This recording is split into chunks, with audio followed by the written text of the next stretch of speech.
নমস্কাৰ, কি খবৰ সকলোৰে? ভালে আছে নে? বহুত দেখা নাই বাৰু কিন্তু ইমান ধুনীয়া অডিয়েঞ্চ। আমাৰ নাজিৰাৰ সাংবাদিক মঞ্চৰ সমূহ সদস্যক ধন্যবাদ জনাইছোঁ ইমান মৰম লগা এখন অনুষ্ঠানত নিমন্ত্ৰণ জনোৱাৰ বাবে। আৰু সমূহ ৰাইজকে শেহতীয়াকৈ হলেও ৰঙালী বিহুৰ আন্তৰিক ওলগ জনাইছোঁ। এই বছৰ আমাৰ অনুষ্ঠানবোৰ অকণমান সুকীয়া। আমি দাদাৰ গীতেৰে আৰম্ভ কৰি দাদাৰ গীতেৰে শেষ কৰিছোঁ। আৰু আহক আজি আমি প্ৰথমতে দাদাক কৰো একেলগে গাবনে মোৰ লগত জয় জুবিন্দা বঢ়িয়া গাইছা আপোনালোকৰ লগত অকল সকলোৱে মোৰ লগত সহযোগ কৰিব ভাল লাগিব তেতিয়া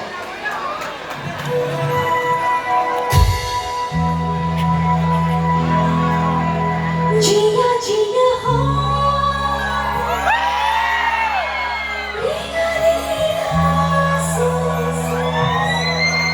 তুমি মাথো